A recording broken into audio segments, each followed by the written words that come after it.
পূর্ণ করার জায়গায় অপরাধটা বেশি করতেছি। মনে হয় ভালো নিচ্ছে না লোকে, তাড়াতাড়ি শেষ করি আর উঠাই গান করি, আমার কথা ভালো লাগবে না। চলো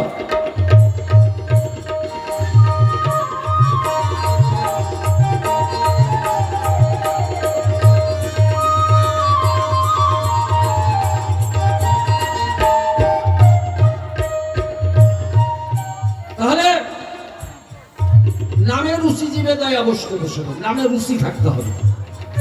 আমাদের নামে রুচি নেই, আমরা জন্ডিসের রুগীর মতো। জন্ডিসের রুগী সবকিছু তিতা লাগে, মুখে যদি মিষ্টি দেন, রসগোল্লা দেন, মিশ্রি দেন, তাও তিতা লাগে। কবিরাজ ওষুধ দেয় আর তার মিশ্রি চুষতে থাকে। যেদিন তোমার জন্ডিস ছেড়ে যাবে সেদিন এই মিশ্রি তোমার মিষ্টি লাগে। গুরুদেব বৈষ্ণবরা কলিজীবের বলে তোমার হরিনামে রুচি নেই, হরিনাম শুনতে ভালো লাগে না, কিন্তু হরিনাম করতে থাকে। নাম করতে করতে করতে করতে যেদিন নামই তোমাকে কৃপা করবে, মনে রাখবেন নামই কৃপা না করলে নাম হয় না, নামই কৃপা করবে। যেদিন আপনাকে নামই কৃপা করবে সেদিন আর এই আসর ছেড়ে উঠে যেতে পারবেন না। মনে হবে ডাক্তার নাম শুনি, নামের প্রতি মধু আসবে, নামের প্রতি কৃপা হয়ে যাবে, মনে হবে আরেকটু নাম শুনি। আর না হইলে ভালো লাগবে না, ওই বাজার যাই রাস্তা দিয়ে ঘুরে আসে, নামইকে কৃপা করাইতে হবে। তাহলে নামে রুচি। জিভে দয়া, জিভে দয়া কি? ওই খালি মাছ মাংস খাওয়া বন্ধ করলে হবে না। গন্ডায় গন্ডায় সন্তান প্রসব করলাম, আনন্দ করলাম, তাইলে হবে না বাবা। যদি বলেন কেন, আমাদের জিভে দয়া হয় না। এক ফোঁটা বীর্য স্পার্ম, তার মধ্যে 40 লক্ষ জীবন থাকে। এক ফোঁটা বীর্যের মধ্যে 40 লক্ষ জীবন। তার একটা জীবনে আমার আপনার জন্য, বাদ বাকি বলে মরে গেছে। তাহলে এরকম সারা জীবনে কত জীবন নষ্ট করলাম। বিন্দু ধারণার জীবনম, বিন্দু পতন মৃত্যু। এই বিন্দু রক্ষা করা, বীর্য পতন মৃত্যুর সমতুল্য। বীর্যকে রক্ষা করো, ব্রহ্মচর্য পালন করবা, আগে বীর্য রক্ষার কৌশল জানতে হবে। গেরু অবসর করে ঘুরিলে হবে। মেয়েরা ঋতুবতী হয়, সপ্ত যুগে মেয়েরা ঋতুবতী হইতো 48 বছর বয়সে। ত্রেতা যুগে মেয়েরা ঋতুবতী হইতো 36 বছর বয়সে। দাপর যুগে মেয়েরা ঋতুবতী হইতো 24 বছর বয়সে। কলি যুগে মেয়েরা ঋতুবতী হয় 11 বছর 9 মাস 9 দিন। ঋতুবতী মানে কি? তার ভিতরে মাতৃত্বের লক্ষণ প্রকাশ পায়। প্রতি 27 দিন অন্তর অন্তর এই মায়েদের শরীরে জোয়ার আসে। আর মায়েরা খালি জোয়ার আসে, ছেলেরা আসে না। ছেলেদের ঋতু হয় না, ছেলেদের মিউনিসিপ্যাল পিরিয়ড হয় না, হয় বছরে 4 মাস। গোসাইগিরি করি তো একটু গভীর তত্ত্ব না করে তো কাম হবে না। ছেলেরা ঋতুবতী হয়, মিউনিসিপ্যাল পিরিয়ড ছেলেদের হয় বছরে 4 মাস। আষাঢ়, আশ্বিন, পৌষ, চৈত্র, এই 4 মাসে ছেলেরা ঋতুবতী হয়। ওই গোটা মাসের মধ্যে যে কোনো একটা সময় একটা মোটর দানার মাথা রক্তবিন্দু ছেড়ে যায়। ওইটা কেউ যদি ধরতে পারে, সাধনের ঘরে ভজনের ঘরে গেলে সে রাজা হয়ে যাবে, ভজনের ঘরে। কিন্তু ধরতে পারবে না। তাহলে এইখানে জীবে দয়া করতে হবে। মনে রাখবেন, আমরা আমার বোর কাছে যাই, আমার স্ত্রীর কাছে যাই স্বামী হয়ে, স্বামী হয়ে যাই পুত্র রূপে বেরিয়ে আসে। যদি বলেন কেন, স্বামী হয়ে গেলাম, আমার সত্তা বিন্দু বীর্য স্ত্রীর গর্ভে রেখে এলাম, 10 মাস 10 দিন পরে সন্তান হলো, তো আমি আসলাম, আমার সত্তাই তো জন্ম নিল। তাহলে আমি কি করলাম? স্বামী হয়ে গেলাম, আর 10 মাস 10 দিন পরে কি করলাম? ছেলে হয়ে বেরিয়ে আসলাম, সন্তান হয়ে বেরিয়ে আসলাম। এই জায়গাটাকে বোঝার চেষ্টা করতে হবে। সেই নদীতে থেকে রোমান হুঁশিয়ার, জনম ধরা মেয়ে বৈঠা পেলাম না তার কুর্তি না। এইখানে জীবে দয়া শিখতে হবে। এই জীবে দয়া যদি না শিখো, তোমার কোনো ভজন সাধনই হবে না। চলো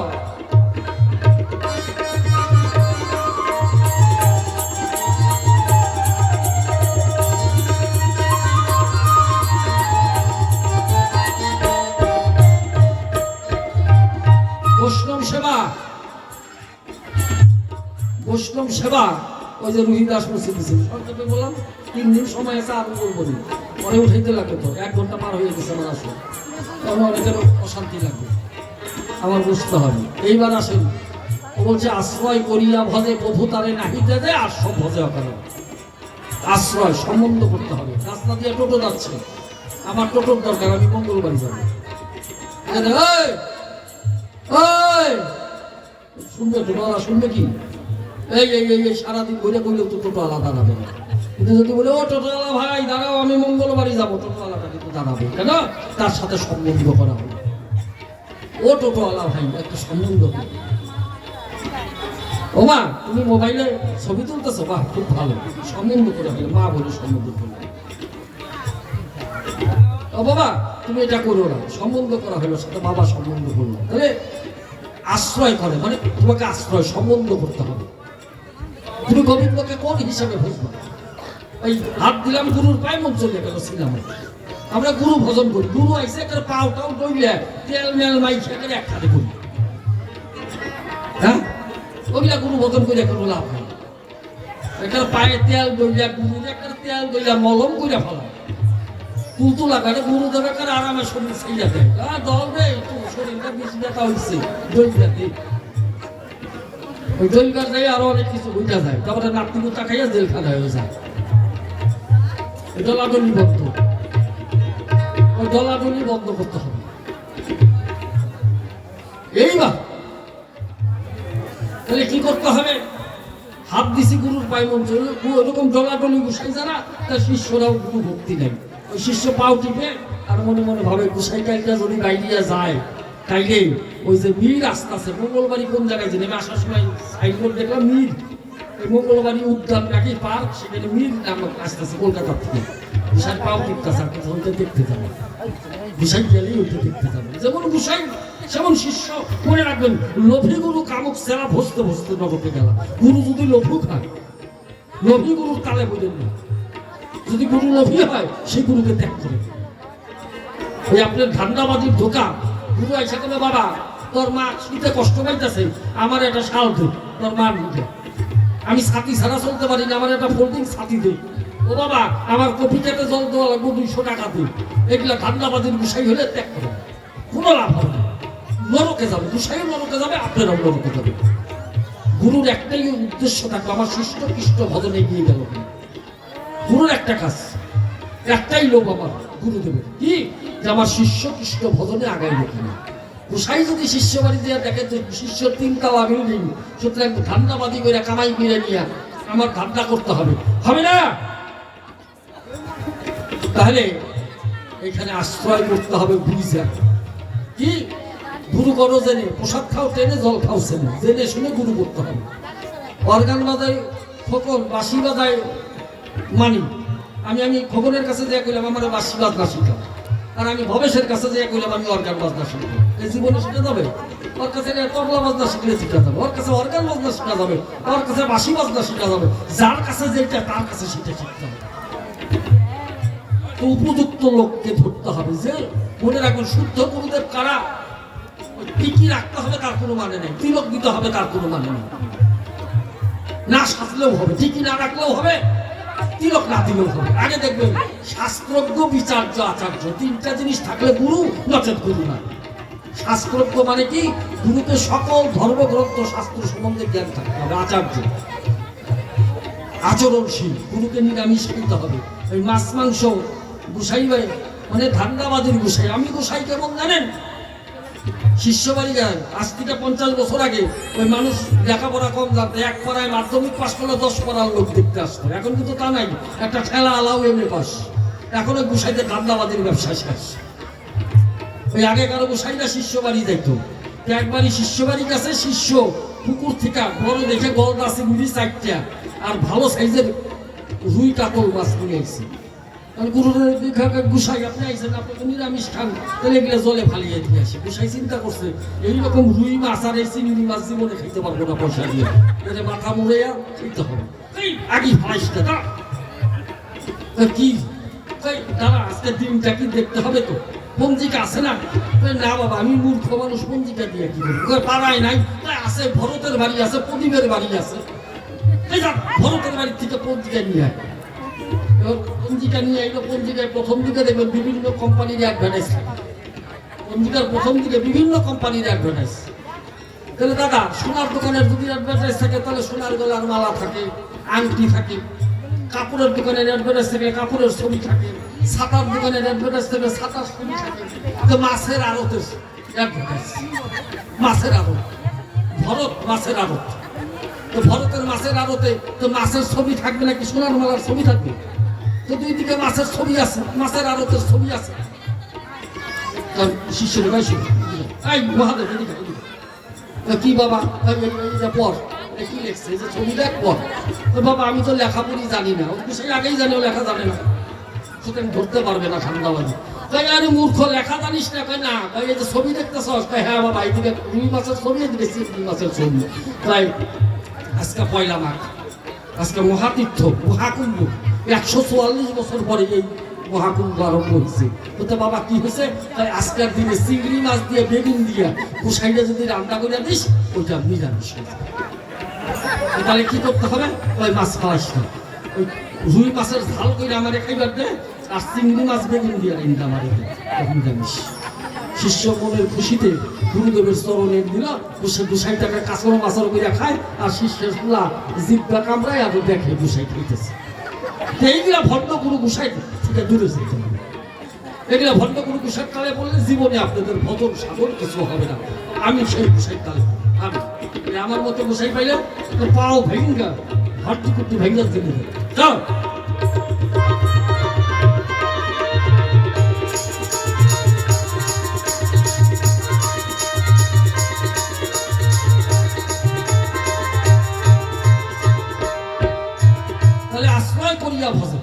সম্বন্ধ করতে হবে ভগবানকে। কোন সম্বন্ধ করবে? রতিভেদে প্রেম হয় পঞ্চমুখ উপকার, শান্ত দাস্য সক্ষ বাৎসল্য মধুরে প্রকাশ।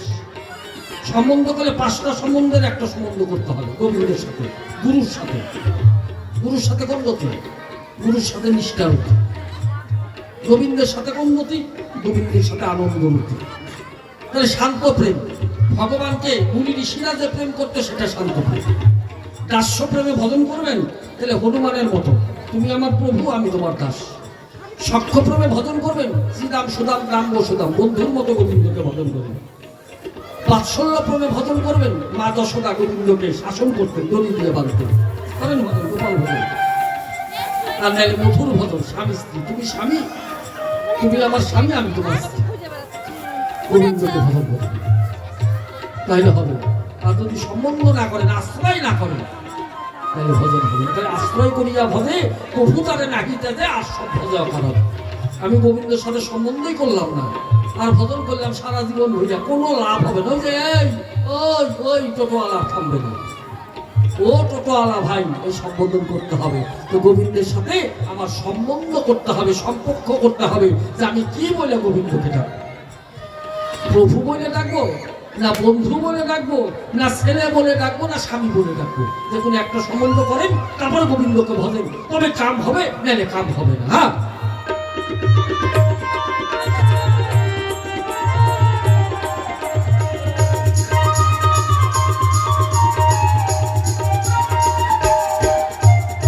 তাহলে আশ্রয় করিয়া ভজে প্রভু তারে নাহিতে দে, আর সব ভজে করে।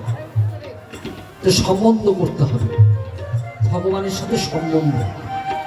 বললো রাঙা চরণ অভয় চরণ, অত চরণ দেখে কি আগে চরণ চিনো, তারপর চরণের বিশ্লেষণ করে বিভাগ করে। হ্যাঁ, আমি নদী চিনি না, আবার নদীতে ভাগ করি কোনটা নদ আর কোনটা নদী। লেখা আছে সাগর স্নান, আজকের যে স্নানটা মহাকুম্ভ স্নান। কেন বাবা? ভগবানের চরণে 19টা চিহ্ন আছে, শঙ্খ চক্র গদা পদ্ম অঙ্কুশ চক্রের প্রত্যেকটা আছে, এর প্রত্যেকটা ব্যাখ্যা আছে। তার মধ্যে 4টা কলস আছে, 4টা কলসে। কেন ভগবানের চরণে 4টা কলস? গরুর যখন অমৃতের কলস নিয়ে আসে তখন 4 জায়গায় বিশ্রাম করেছিল, প্রয়াগে, উজ্জয়িনীতে, নাসিকে, হরিদ্বারে। এই 4 জায়গায় কলস রেখে বিশ্রাম করেছিল। এই 4 জায়গায় অমৃত কুম্ভ থেকে, মানে কলস থেকে ছিটকে পড়েছিল। সেই যার হিসাব ধরে এই দিনে মহাকুম্ভ স্নান হয়। আর মকর সংক্রান্তির স্নান কিন্তু আলাদা, কুম্ভ স্নান আলাদা, মকর সংক্রান্তি স্নান। মকর সংক্রান্তি স্নান কেন? পৌষ মাস হচ্ছে, পৌষ মাস থেকে শুরু ভগবানের দিন উত্তরায়ণ, আর ভগবানের রাত্রি হচ্ছে দক্ষিণায়ণ। পৌষ মাসের সংক্রান্তি দিন থেকে ভগবানের দিন শুরু হয়, ওই দিন মকর সংক্রান্তি। সংক্রমণ হয়, যে শীত রাশিতে সংক্রমণ হয়, এই মকর সংক্রান্তি স্নান।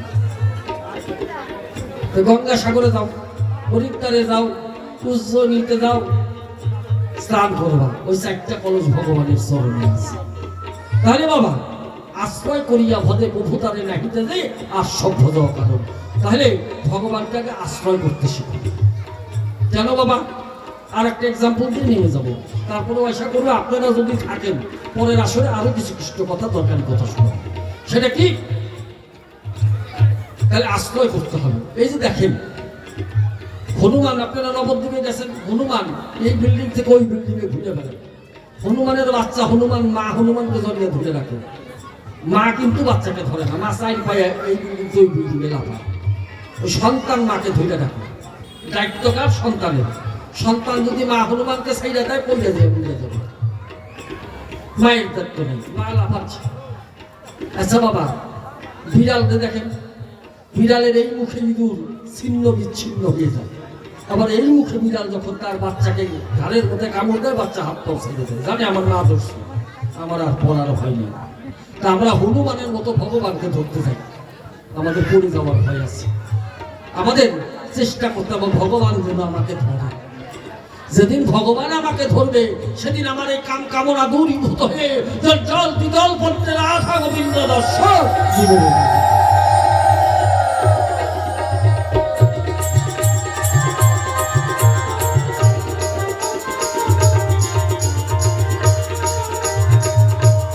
এই তিনটা ও প্রশ্ন করছিল, আমি উত্তর দিলাম। ছেলেটার সাথে জীবনে কোনোদিন গান হয়নি, কিন্তু যত সুন্দর করে প্রশ্ন করলো, মনে রাখবেন প্রশ্ন যদি সুন্দর না হয়, উত্তর কিন্তু সুন্দর হয়। ও সুন্দর প্রশ্ন করতে পারছে বলে আমি এতক্ষণ ধরে পেশাল করতে পারলাম। ও সুন্দর প্রশ্ন করতে না পারলো, আমার বাবার ক্ষমতা ছিল না এতক্ষণ পেশাল পাতে। আমি ভগবানের কাছে প্রার্থনা করি ও ভালো। আর আমি গান কম গাইলাম, ওই যে আগেই কইছি, এগুলা বাজাইলে আমি গান গাই ফিরে। সত্যি কথা, ও বাজায় বাঁশি, ও বাজায় অর্গান, এই বাজায় তবলা। ও যখন একটা ধুর উঠে, ধুর উঠলে আমি বাজনা শুনতে শুনতে নিজেই গান দিতেছি। কেন যা বললাম, আমার চোখে পশ্চিমবঙ্গের মধ্যে বাজনা দারুরাই 1 নম্বরে আছে। সুতরাং ওদেরও আশীর্বাদ করবেন, সকলকেও আশীর্বাদ করবেন, ওরা যেন সাধু গুরু বৈষ্ণবের চরণ ধরে গায়ে উঠে গেলেন।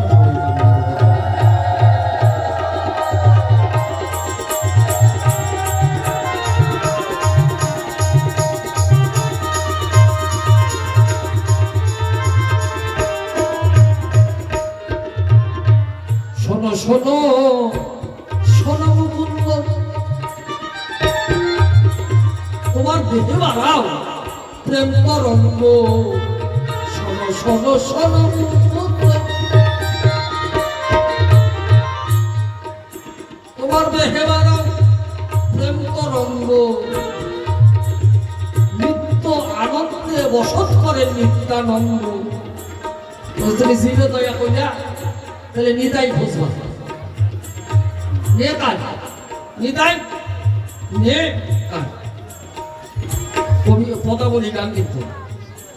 শ্যাম আমার, শ্যাম আমার, কৃষ্ণ আমার, জটিলা কৃষ্ণে শ্যাম আমার, শ্যামা মামারে কালী ঠাকুর না, শ্যাম আমার, আয় গোবিন্দ, মানে গোবিন্দ আয়। জটিলা কৃষ্ণে আয় গোবিন্দ, মানে আয় গোবিন্দ না, আয় গোবিন্দ। তাহলে নে তাই নে, আমার দেহের কামনা বাসনা নে তাই,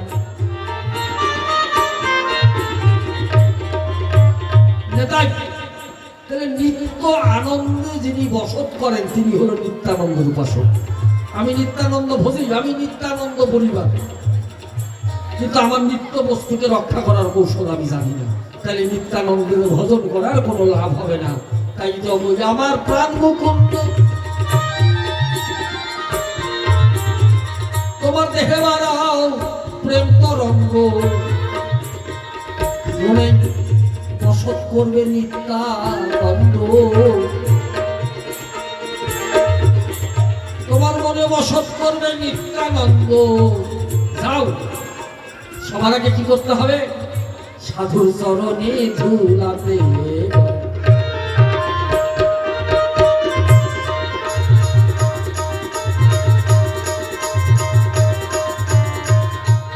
শোনো শোনো শোনো, তুমি তোমারে জানাই, একে একে তোমার কথার জবাব দিয়ে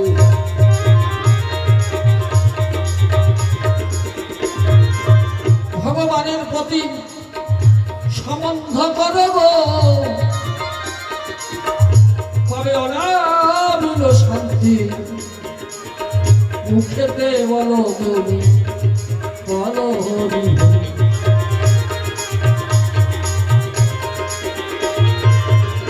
হরি নামে রুচি যিনি দয়া, বৈষ্ণব সেবন ইহা বই ধর্ম নাই, শোনো সনাতন। অত সস্তা না, সনাতনের গায়ে একবার চুলকানি হয়েছে, চুলকানি হোক। সনাতন মনে মনে ভাবলো, এই দেহ রাখবো না, এই দেহ আমি রথের টাকার নিচে পূজা মারা যাবে। আগেকার দিনে এরকম অভ্যাস ছিল, মরার জন্য রথের টাকার নিচে মরতো। ওরা তো মহাপ্রভু বললো, রথের টাকার নিচে পড়ে যদি জগন্নাথ কৃপা করে, তাহলে সবার আগে আমি রথের টাকার নিচে পড়ে মরতাম। যাও, ভণ্ডামি বাঁধতাম। তাহলে এই ভণ্ডামির জন্যই আমাদের সম্বন্ধ হয় না। আগে সম্বন্ধ করো, তারপরে ভগবানকে হয়ে যাবে। আবেশ বেশ বেশ বেশ বলিয়া ধোয় মারো গান, একতালেতে হবেই আমার ধোয়া দিয়েছে। যদি বলো কোন তাল বলি ব্যাখ্যা করি, ভাত বলতে তো তালের বই। প্রথমে কোন নাম জানাই গুরুদেবের পায়ে, অমূল্য সরকার আমার গুরুদেব হয়। নদিয়াতে বেথুয়াতে গুরুদেবের বাড়ি, আমি গুরুদেবের চরণেতে পরিণত করি। যেখানে সেখানে গুরু তুমি থেকে থাকো, অধম সন্তান নিয়ে মনে মনে রাখো। তোমার নাম নিয়ে যদি আমি তো বেমরি হলে আমার কোনো দোষ হবে না, কলঙ্ক তো পারে। সবাই যতই নাচের ভেঙে নিজের নন্দন, আমি সবাইকে বললাম চরণ বন্ধন। সবাই যদি থেকে থাকেন মিয়া মমিন ভাই, সবাইকে কিন্তু আমার সালাম জানাই। সবাই যতই আছেন আমার মা ভগ্নীগণ, সন্তান জ্ঞানে আমার যে করিবেন গ্রহণ। সবাই যতই আছেন আমার যুব সমাজ ভাই, সবাইকেই আমার কিন্তু ভালোবাসা জানাই। এইভাবে আমার আসর নিলাম খাদ্য করি, তার বদলে প্রেমানন্দে ভক্তগণ।